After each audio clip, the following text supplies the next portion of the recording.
అప్పుల బాధలు వెంటాడుతున్నాయా? అయితే 6 JVR వారి జాతిరత్నాలు ధరించండి.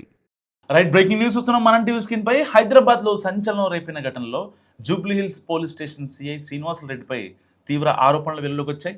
ఒక వివాహిత చేసిన ఫిర్యాదు నేపథ్యంలో Hyderabad city police commissioner Sajjanar సిఐని సస్పెండ్ చేశారు. సో ఆ బాధితులతో ఈ సిఐ మాట్లాడిన ఆడియో ఇప్పుడు తెగ వైరల్ అవుతుంది. ఒక్కసారి హలో ఒక విషయం చెప్తా, వింటా అంటే ఒక నిమిషం. చెప్పు. ఆ ఫోటోలు ఎడంటాడు ఇచ్చేసినావు, ఓకే? ఉమ్, దాంట్లో నేను ఒక్కనేం లేను, ఉమ్. ఓకే? అది చూసుకో జాగ్రత్త, ఏంటి? అది చూసుకో జాగ్రత్తగా, ఓకే? అవునా? ఆడపిల్లవు కదా. ఓ, ఈరోజు ఆడపిల్లని గుర్తుకొచ్చినానా? రోడ్డు మీద కొట్టినప్పుడు రాలే? మీ ఇంట్లో బట్టలు ఇప్పి కొట్టినప్పుడు గుర్తు రాలేదా? హ్మ్. హా? ఎవరిని కొట్టిరో ఎవరు లిఫ్ట్ ఏం లిఫ్ట్ చేసిరు లో బట్టలు ఇప్పి కుట్టినప్పుడు గుర్తు రాలేదా అదే ఆడపిల్లని? చెప్తున్నా. ఆడపిల్ల డ్రెస్ చింపి కుట్టినప్పుడు గుర్తు రాలేదా? ఈ బుద్ధి గుర్తుకొచ్చిన నా ఆడపిల్లనని? హా? నా జీవితం బొగ్గుపాలు చేసి ఈ బుద్ధి ఆడపిల్లనని గుర్తుకొచ్చినానా? రోడ్డు మీద పెట్టినవే నన్ను తెచ్చి అన్యాయం చేసి పెట్టారే. ఇంకేం చేసేస్తారు? ఎవరిని రోడ్డుని పెట్టారు? మీరు పెట్టారు. మీరు నా జీవితాన్ని నాశనం చేసి రోడ్డు మీద పెట్టావు. ఇక చూసుకుందాంలే. నాకు పోతే పోనీ, నా పరువు ఏమవుతుంది? పరువు పోతే పోనీ. ఇన్ని రోజులు అదే కదా నువ్వు అన్నావు. నువ్వు పిరుక్కోపో, నువ్వేం పిక్కుంటావు పిక్కోపో, ఏం చేస్తావు చేసుకోపో అన్నావు కదా. నేను నీకు పోనీలో మంచిగా వదిలే. సరే, ఓకే ఫైన్, ఓకే, ఏదైతే అదోని పానాలు పోతాయి అంతే కదా. నో ప్రాబ్లం, చలో. ఆ. సో బాధితురాలి ఆరోపణలపై డీజీపీ సివి ఆనంద్ ఆదేశాల మేరకు ఒక ఉన్నత స్థాయి విచారణ కూడా స్టార్ట్ అయింది. సో బాధితురాలి ఫిర్యాదు మేరకు కేసు నమోదు చేసుకున్న పోలీసులు దర్యాప్తు చేపట్టారు. ఇప్పటికే సిఐ శ్రీనివాసరెడ్డిని కూడా అతన్ని సస్పెండ్ చేయడం జరిగింది.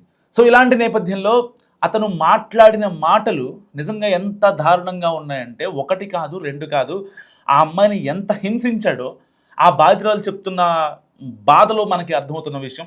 సో ఇప్పటికే ఈ సిఐ శ్రీనివాసరెడ్డి ఫోన్ కూడా లాక్కోవడం జరిగింది. అండ్ దానికి సంబంధించి ఏదైతే ఎఫ్ఎస్ఎల్ ల్యాబ్కి పంపించారు, తన ఫోన్ ఏదైతే కొన్ని ఆధారాలని ఆ బాధితురాలు సమర్పించిందో పోలీసులకి, సో వాటి త్రూగా ఫస్ట్ ఇన్వెస్టిగేషన్ చేస్తారు. అండ్ ఇప్పటికే సిఐ శ్రీనివాసరెడ్డిని సస్పెండ్ చేశారు కాబట్టి మరికొద్ది రోజుల్లో మేబీ అంతా అనుకుంటే అసలు ఆల్రెడీ విచారణ కమిటీ కూడా ట్రాన్స్పరెంట్గా ఎంక్వైరీ చేస్తుంది కాబట్టి సో మరికొద్ది గంటల్లో కూడా అతనికి విచారణకి పిలిచే అవకాశం ఉంది. సో ఆ అమ్మాయి పదే పదే చెప్తుంది, లిఫ్ట్లో నా బట్టలు విప్పాడు, ఎంత గలీజ్గా ప్రవర్తించాడు, ఆల్రెడీ నేను సిఐ శ్రీనివాసరెడ్డి వల్ల ప్రెగ్నెంట్ కూడా అయ్యాను, తర్వాత చాలా బలవంతంగా ఆ ప్రెగ్నెన్సీని కూడా అబార్ట్ చేయించాడు అని చెప్పి ఆవిడ బాధ చెప్తున్న నేపథ్యం. యాక్చువల్గా ఈ బాధితురాలు అమీన్పూర్లో ఇతను అక్కడ వర్క్ చేస్తున్నప్పుడు అక్కడికి తన భర్తతో ఇబ్బంది అయ్యి అక్కడికి వెళ్ళడం జరిగింది.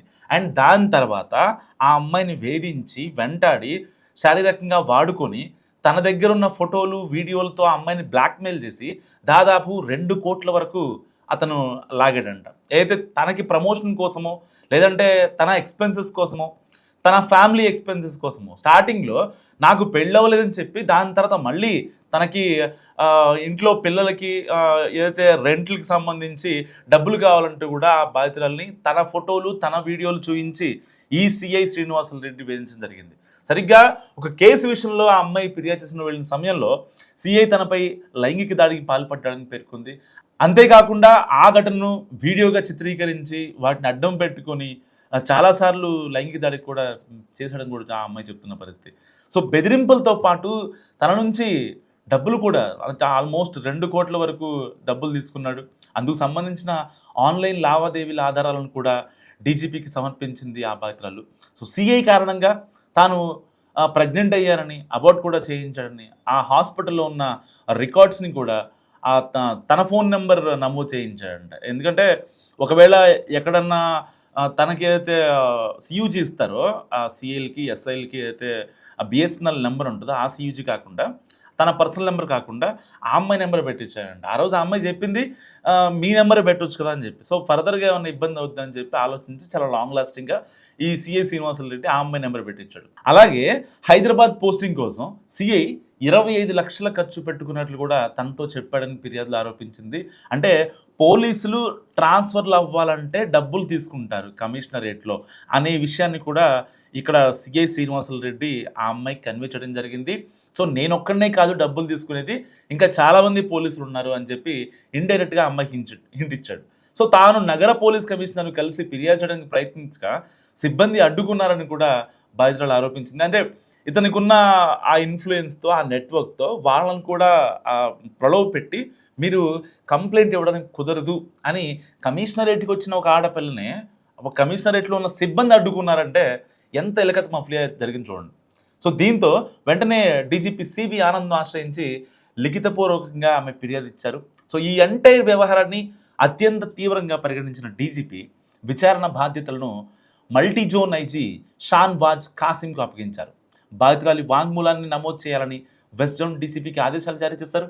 ప్రస్తుతం వివాహిత చేసిన ఆరోపణలపై సమగ్ర విచారణ జరుగుతుందని చెప్పి కూడా వెస్ట్ జోన్ డీసీపీ వెల్లడించారు. అంటే ఇలాంటి నేపథ్యంలో ఒక ఆడపిల్ల అంటే కమిషనరేట్కి వెళ్ళాలన్నా ఇబ్బందే, లేదంటే ఒక పోలీసు అతన్ని కలవాలన్నా పోలీసు కూడా మోసం చేశాడని, ఇంకెవరో కాదు ఒక సామాన్యుడు, లేకపోతే ఇంకొక లాయరో, ఇంకొకడో జర్నలిస్టో, యాక్టరో, యాంకరో, ఇంకోళ్ళు కాదు, ఒక పోలీసు వాళ్ళు న్యాయం చేయాల్సిన వాళ్ళే కంచె మేశారని చెప్పి ఇబ్బంది పెట్టారని, లైంగికంగా వేధించారని ఆ అమ్మాయి కంప్లైంట్ ఇవ్వడానికి వెళ్తే ఆ అమ్మాయిని వాడుకొని ఆ అమ్మాయి దగ్గర అమ్మాయిని శారీరకంగా మానసికంగా ఇబ్బంది పెట్టి తన భర్తకి దూరం చేసి ఆ వచ్చే ఆస్తి కూడా రానివ్వకుండా చేసి మళ్ళీ పైపెచ్చి ఆ అమ్మాయి ఫోటోలు, వీడియోలు అన్నీ తీసి దాదాపుగా విడతల వారీగా అంటే ఆ అమ్మాయి దగ్గర డబ్బులు లాగడానికి ఇది ఒక సాక్ అనమాట. ఈ సిఐ శ్రీనివాసులు రెడ్డికి డబ్బులు ఎలా లాగాలి అనేది ప్లాన్. ఎందుకంటే ఆ అమ్మాయి దగ్గర డబ్బులు ఆల్రెడీ ఉన్నాయి. సో ఆ అమ్మాయికి ఎవరు నా అని చెప్పుకోవడానికి ఎవరు లేరు. సో ఆల్రెడీ గొడవలు ఇవన్నీ బాధలు బందీలు చూసింది. ఒక సిఐ స్థాయిలో ఉన్న వ్యక్తి నన్ను అర్థం చేసుకుంటున్నాడు అనే ఇదిలో ఇంకా ఇవ్వడానికి సిద్ధపడద్దు కదా. సో దాని తర్వాత ఆవిడ్ని ఎలాగైనా సరే ఆవిడని శారీరకంగా వాడుకోవాలని ఫిక్స్ అయ్యాడు. సో దాని తర్వాత ఇద్దరు కలిసి ఒక ఇంట్లో ఉన్నారు. అండ్ ఆ ఇంట్లో ఉన్నప్పుడు ఆ లిఫ్ట్లోనే ఇబ్బంది పెట్టేవాడంట, మళ్ళీ ఇంటికి వచ్చిన తర్వాత హింసించేవాడంట. ఎందుకంటే ఆల్మోస్ట్ ఒక 2-3 మంత్స్ గడిచిపోయింది కదా. హైదరాబాద్ వీళ్ళు షిఫ్ట్ అయ్యారు. అమీన్పూర్ నుంచి జూబ్లీ హిల్స్ సిఐగా వచ్చాడు. సిఐగా వచ్చిన తర్వాత 25 లక్షల రూపాయలు పోలీసు వాళ్ళకి, ఉన్నతాధికారులకు ఇవ్వాలని చెప్పి ఆ అమ్మాయికి మాయ మాటలు చెప్పి ఆ అమ్మాయి దగ్గర డబ్బులు తీసుకున్న తర్వాత ఒక రెంటెడ్ ఇంట్లో ఏదైతే ఉంటున్నారో నాకు పెళ్ళి అవ్వలేదని చెప్పి అన్ని మాయ మాటలు చెప్పాడు కదా. అండ్ దాని తర్వాత ఎప్పుడైతే ఈ అమ్మాయిని వదిలించుకోవడానికి ఫిక్స్ అయిపోయాడు, ఆల్మోస్ట్ 2-3 మంత్స్ గడిచింది. అప్పటికే ఆవిడ ప్రెగ్నెంట్ అయింది, అబార్ట్ చేయించాడు.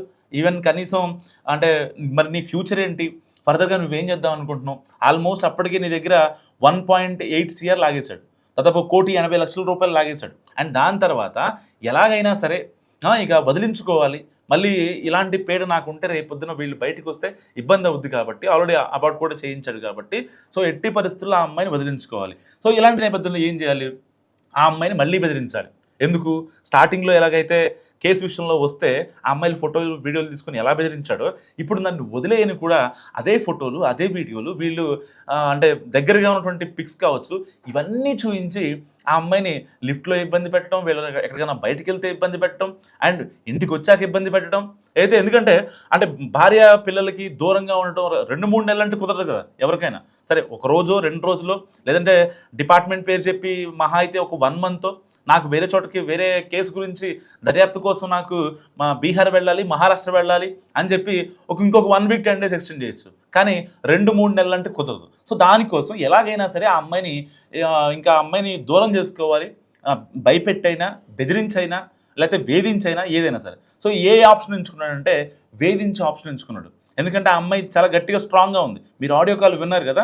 సో ఆ దాంట్లో ఆవిడ చెప్పేది ఒకటే, నా ప్రాణం పోయినా సరే నేను ఎట్టి పరిస్థితుల్లో నేను నిజాల్ని మొత్తాన్ని బయట పెడతా, నాకు ఎలాంటి ఇబ్బంది లేదు, అంతా కోల్పోయా, నాకంటూ మిగిలింది ఏమీ లేదు.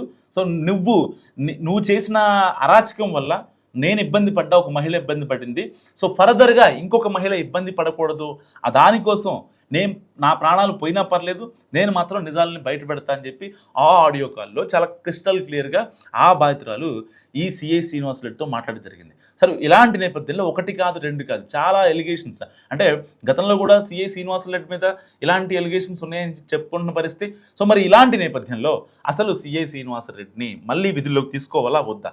ఎందుకంటే ఇలాంటి గంజాయి మొక్కలు, తులసి వనంలో గంజాయి మొక్క అంటారు కదా, అలాంటి వ్యక్తి సిఐ శ్రీనివాసరెడ్డి. అతనితో మాట్లాడిన, ఆవిడతో మాట్లాడిన కాల్ కావచ్చు, లేకపోతే తన చార్ట్స్ని ఇప్పటికీ ఇంకా పోలీసులు అంటే ఒక ట్రాన్స్పరెంట్ ఎంక్వైరీ ప్రకారం ఛార్జ్ షీట్ అయితే కోర్టుకు సమర్పించాలి కాబట్టి ఒక ప్రాపర్ ఎంక్వైరీ చేశారు ఒక సిఐ స్థాయి అధికారి కాబట్టి. సో అంత గమ్మున అంటే తనని వెంటనే అరెస్ట్ చేయడం ఇలాంటివి జరగవు. సో కొంచెం వాళ్ళకి టైం ఇస్తారు.